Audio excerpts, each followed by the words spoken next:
Assalamualaikum warahmatullahi wabarakatuh. Waalaikumsalam warahmatullahi wabarakatuh. Alhamdulillahirabbil alamin. Rabbihi nasta'in ala umuri dunya waddin wa ala alihi wa sahbihi ajma'in. La haula wa la quwwata illa billahil aliyyil azim.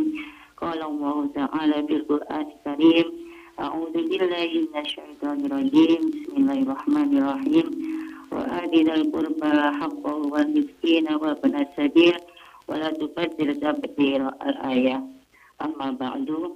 Kepada yang saya hormati Mbak Dini dan kru selaku penyiar radio RRI dan juga kepada sahabat budaya yang berbahagia dan yang dirahmati oleh Allah Subhanahu wa taala. Alhamdulillah, puji syukur kehadirat Allah yang senantiasa dan selalu memberikan kita kesehatan sehingga kita bisa mengikuti acara pagi hari ini dengan sehat walafiat. Mudah-mudahan waktu yang kita luangkan pada hari ini dicatat oleh Allah sebagai amal ibadah. Amin amin ya rabbal alamin. Dan sholawat serta salam tetap tercurahkan pada junjungan kita Nabi besar Muhammad sallallahu alaihi wasallam yang membimbing kita dari zaman kebodohan, zaman jahiliyah menuju zaman yang terang benderang, yakni berupa ajaran agama Islam. Di pagi yang penuh barokah ini Mbak Dini dan dingin pagi-pagi. Iya, benar sekali Ustazah. Saya menyampaikan materi yang berjudul perencanaan keuangan atau perekonomian keluarga Islami. Kalau dilihat dari segi judulnya, mayoritas ini sasarannya yaitu para pengantin muda atau calon pengantin yang baru akan menjalani kehidupan rumah tangga yang sekiranya banyak membangun mimpi yang nantinya akan dibangun bersama pasangan masing-masing, pasangan tercinta Pak Dini, dan juga para calon pengantin. Tentu mereka sebelum melaksanakan pernikahan, setidaknya mereka akan membangun mimpi apa yang akan dilakukan setelah nanti melakukan pernikahan. Terus bagaimana dengan kita yang pengantin tua atau pengantin lama? Apakah masih ada kesempatan untuk membangun sebuah perencanaan mengenai keuangan dalam keluarga? Seperti saya dan juga teman-teman yang sudah menjalani rumah tangga, kita tidak perlu putus asa. Tidak ada kata terlambat dalam memperbaiki sebuah mahligai rumah tangga. Terus apa saja kiranya yang akan kita lakukan, yang akan kita jalani dalam mengatur atau merencanakan keuangan dalam keluarga supaya kedepannya bisa berjalan dengan baik dan sesuai keinginan kita. Sebenarnya kita akan mengharapkan yang lebih baik, mengharapkan nanti pernikahan kita berjalan dengan baik, ekonomi baik, anak-anak baik, kehidupan yang baik, dan begitu ya Mbak Dini. Iya, iya Ustazah. Terus apa saja ya yang harus kita lakukan untuk bisa menjadi lebih baik itu tadi, apalagi di dalam keluarga kita, keluarga Islami, yaitu yang pertama adalah menabung. Kenapa kita harus menabung? Karena namanya manusia tidak akan tahu apa yang akan terjadi pada hari esok. Seperti kata pepatah, yaitu sedia payung sebelum hujan.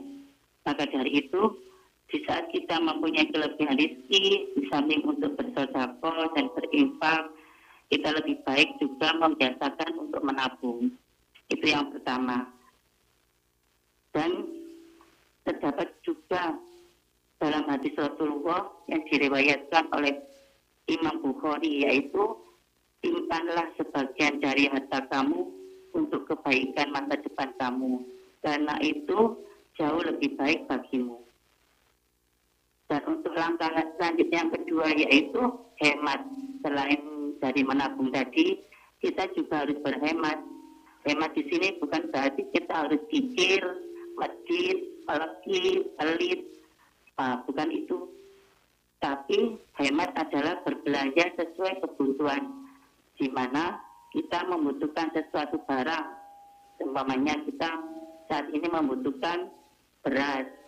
Nah, kita belanja beras, nggak usah dicampur yang lain-lainnya. Nanti ke pasar beli beras, ternyata ada jilbab atau ada baju yang bagus, menggok nang baju, menggok nang kodok. Akhirnya dananya membengkak. Nah, di mana hemat ini juga diatur dalam Al-Quran, yaitu surat Al-Furqan ayat 67. A'udzubillahi minasyaitonirrajim. Bismillahirrahmanirrahim. Walladzina idza anfaqu lam yusrifu wa lam yaqturu wa kana baina dzalika qawaman. Yang artinya, dan orang-orang yang apabila membelanjakan harta mereka tidak berlebih-lebihan dan tidak pula kikir, dan pembelanjaan itu di tengah-tengah antara yang demikian. Artinya kita tidak boleh boros dan juga tidak boleh kikir yang sedang-sedang saja. Dalam hal ini juga kita dianjurkan tidak boros, di mana telah diterangkan dalam Quran surat Al-Isra ayat 26, yaitu wala tubadzir tabdzira, dan janganlah kamu menghambur-hamburkan hartamu secara boros, karena sifat boros termasuk perbuatan setan, di mana diterangkan di dalam surat Al-Isra tadi, yaitu surat ayat ke-27. Sesungguhnya pemboros itu adalah saudara setan, dan setan itu adalah sangat ingkar kepada Tuhannya. Sedangkan boros itu sendiri adalah godaan setan. Karena apa? Karena setan sangat kufur dengan nikmat Allah. Siapa yang kufur akan nikmat Allah, maka Allah akan melaknat. Dan siapa yang bersyukur akan nikmat Allah, Allah akan menambahkan. Yaitu wa idza azana rabbukum la in syakartum la azidannakum wa la in kafartum inna adzabi lasyadid. Supaya keuangan kita ini menjadi berkah ya Mbak Dini ya. Iya benar. Berkah itu bukan berarti berlebihan. Yeah. Berkah itu setidaknya cukup lah. Apa yang kita inginkan itu cukup meskipun sedikit. Itu yang pertama apa? Pertama kita harus bersyukur atas apa yang telah Allah berikan kepada kita, rezeki yang telah Allah berikan kepada kita, sebesar apapun, sekecil apapun, kita harus bersyukur. Ya, yang tadi itu la in syakartum la azidannakum wa la in kafartum inna adzabi lasyadid. Di mana kalau kita bersyukur dan menerima apa yang Allah berikan kepada kita, Allah akan menambah nikmat yang telah diberikan. Nah, sebaliknya kalau kita kufur, maka Allah akan melaknat. Maka dari itu yang pertama kita harus bersyukur. Yang kedua, ini yang susah Mbak Dini, mengurangi hutang. Mengurangi hutang supaya kita berkah. Bisa mungkin kita mengurangi hutang. Karena nanti hutang itu juga memutus persaudaraan kita, sesama teman, sesama saudara, kita menjadi putus karena hutang. Biasanya awalnya teman akrab, saudara dekat. Setelah kita mempunyai hutang dan nggak bisa membayar, nanti hubungannya menjadi jelek. Itu kebanyakan itu. Maka sebisa mungkinlah kita mengurangi hutang, karena tidak mungkin manusia itu nggak punya hutang, kan nggak mungkin yang begini. Benar. Jadi sebisa mungkin kita mengurangi hutang. Selanjutnya yang ketiga itu menyisihkan uang kita untuk modal usaha. Jadi kita nggak monoton. Misalnya kita ikut kerja, ikut orang, ikut perusahaan, kan gaji kita tiap bulan ya sebesar itu aja. Lebih baik kita menyisihkan uang kita yang tadi, yaitu menabung ya, yang saya ungkapkan yang pertama tadi, menabung untuk modal usaha. Kalau kita punya usaha sendiri kan enak, kita mau melakukan apa aja, mau mengembangkan sebesar apapun kita bisa. Yang keempat yaitu jangan lupa untuk berzakat, infak dan sedekah. Karena di balik rezeki yang kita dapat itu ada hak-hak fakir miskin. Jadi kita jangan sampai lupa untuk berinfak dan sedekah. Biasanya kalau kita jadi petani atau pedagang atau artis atau apa, itu kan juga ada zakatnya, berapa persen itu kan ada. Nah, selanjutnya yaitu hidup sederhana. Bukan berarti hidup sederhana ini kita harus kikir atau masjid ya Mbak Dini. Kita hidup sederhana yang tadi sesuai dengan kebutuhan. Karena di dalam Quran surat Al-A'raf sendiri Allah menerangkan bahwa Allah tidak suka kepada orang yang berlebih-lebihan. Mungkin itu Mbak Dini. Biasanya perempuan itu lebih pinter Mbak Dini. Kalau belanja dan dikasih uang belanja sama suami gitu ya, sehari 50, dia bisa menyisihkan, bisa mengiris gitu loh. Seandainya 50 tadi jatahnya sehari 50, dia bisa berbelanja 30 lah. Yang 20 itu ditabung, disisihkan, entah itu untuk bayar arisan, entah apa gitu. Biasanya perempuan begitu. Dan nggak mungkin kalau perempuan apa itu namanya 50 terus belanjanya jadi 60. Kebanyakan kita di 50 dibelanjakan cuma 30, yang 20 disimpan, tapi nggak ngomong suaminya. Buat tabungan sendiri. Ya kan, ini kalau uangnya habis, apa anaknya minta jajan atau ada tadi yang kebutuhan yang mendesak yang tidak disangka-sangka, di apa bayar arisan, bayar pengajian itu, terus ada orang punya hajat, biasanya kita kan bawa ya untuk tali asik loh Mbak Dini. Iya benar. Ya. Karena Ya, memang gitu aja. kalau berbicara tentang perempuan ini juga Ibu-ibu lebih pintar ya Ustazah ya, lebih kreatif begitu ya. Tapi kalau seandainya infak begitu ya Ustazah ya, dengan menggunakan uang suami dan juga yang biasanya dengan menggunakan uang sendiri Ustazah dan harus infak dengan menggunakan uang suami, ini seperti apa Ustazah? Apakah maksudnya dari segi pahala begitu ya Ustazah?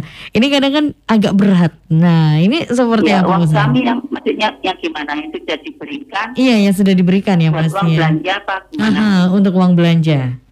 Iya, kan itu sudah hak kita. Oh baik. Sudah menjadi hak kita diberikan suami kepada kita. Jadi kita kalau seandainya menginfakkan dengan cara mengurangi dari jatah tadi, ya nggak apa-apa loh Mbak Dini. Itu kan termasuk kita tadi supaya menjadi berkah tadi. Supaya kita perekonomian menjadi berkah, kita salah satunya ada berinfak nih. Nah, kita juga dengan cara berinfak itu tadi kita membantu kerjaannya suami itu menjadi berkah juga gitu loh. Karena apa yang kita lakukan kita kan nggak tahu nanti Allah membalasnya dengan apa gitu. Misalnya kita yang menanam, tapi Allah memberikan berkahnya kepada suami. Kita kan tidak tahu Mbak Dini. Kita untuk mengetahui berapa gaji suami itu boleh-boleh saja. Tapi kita tidak boleh lupa bahwa hak suami itu juga masih suami masih berkewajiban kepada orang tuanya. Jadi kita selama menjadi istri juga tidak boleh semena-mena gaji suami kita minta semua untuk memberikan kepada orang tuanya, kita membatasi. Itu tidak boleh. Karena kewajiban suami itu masih memberi nafkah kepada orang tuanya. Terus untuk membatasi, kan tadi diberikan amanah ATM dikasihkan. Dan kita juga bisa menjaga amanah itu tadi. Kan ATM dibawakan ke kita, ke istrinya. Dan kita jangan semena-mena PPE ATM di gawakno, terus kita seenaknya mengambil uang suami tanpa sepengetahuan kalinya gitu ya. Itu tidak boleh Mbak Dini. Baik. Dan kita harus izin. Seandainya itu kita mau mengambil uang membutuhkan buat keperluan keluarga, kita izin ke suami. Kalau masa suaminya tidak mengajukan, jelas nanti suaminya mengerti kalau kita meminta dengan baik-baik. Iya. Dan untuk membatasi nongkrong bersama teman-teman, kalau seandainya itu banyak menimbulkan mandorot, ya kita lakukan. Kalau itu menimbulkan manfaat, kita bolehkan. Baik. Jadi Karena biasanya kalau orang laki-laki kalau nongkrong itu setidaknya yang manfaatnya itu membahas tentang pekerjaan. Nah, seandainya kita pas ada masalah dengan pekerjaan, pas nongkrong dengan teman-teman, boleh kan bisa jadi nanti ada info pekerjaan, lowongan pekerjaan yang akan membuat keluarga itu lebih baik daripada sebelumnya. Itu Mbak Dini, apa yang perlu disiapkan agar dana kita, perencanaan keuangan kita bisa lebih baik. Yang pertama dana kebutuhan rutin sehari-hari. Nah, kita sehari-harinya kebutuhannya apa? Makan, untuk sekolah anak-anak, untuk uang saku. Yang jelas sehari-hari kita adalah butuh makan. Yaitu kita harus disiapkan dana kebutuhan rutin sehari-hari untuk sehari-harinya kita. Selanjutnya itu dana pendidikan. Dana pendidikan ini kan juga penting Mbak Dini, karena kita kalau punya keturunan, punya anak, lebih baik pendidikannya itu kan lebih tinggi dari kita. Itu kalau bisa. Nah, itu kan kita harus mempersiapkan itu juga. Dana yang ketiga dana sosial dan daruratnya kita sakit. Itu kan tidak kita sangka-sangka ya Mbak Dini, atau ada musibah, kita sakit, apa ada keluarga yang kena musibah, kecelakaan atau apa, tapi yang mudah-mudahan kita semuanya dilindungi oleh Allah dan selalu diberikan kesehatan. Amin. Kita Amin. harus mempunyai dana itu, karena kalau kita tidak punya, pas kejadian kita nggak ada dana untuk berobat, malah kasihan, nanti boleh hutang ke sana ke sini. Apalagi sekarang kan pemerintah sudah memberi fasilitas nih, ada BPJS, itu kita manfaatkan BPJS itu untuk kesehatan kita. Setidaknya kita tidak meminta kalau kita nanti sakit, kita juga meminta sehat. Benar Yang sekali. keempat itu dana persiapan masa tua atau pensiun bagi orang yang bekerja, yang PNS kan masih punya harapan pensiun. Nah, kalau gimana yang tidak PNS, kita mulai nabung mulai sekarang. Biasanya ada asuransi, banyak asuransi swasta, asuransi untuk masa tua kan ada Mbak Dini. Untuk kesimpulannya pada pagi hari ini yaitu dengan tema perencanaan keuangan keluarga Islami, yaitu yang pertama kita bersyukur. Yang kedua, kita tidak boleh boros sebagaimana dalam surat Al-Isra tadi ayat 26. Dan selanjutnya yaitu berusaha dan berdoa. Kita tidak boleh putus asa, karena innallaha ma'ana, sesungguhnya Allah itu selalu bersama kita. Selama kita masih mau berusaha dan berdoa, pasti Allah akan memberi jalan kepada kita. Dan yang terakhir yaitu jangan takut membangun mimpi.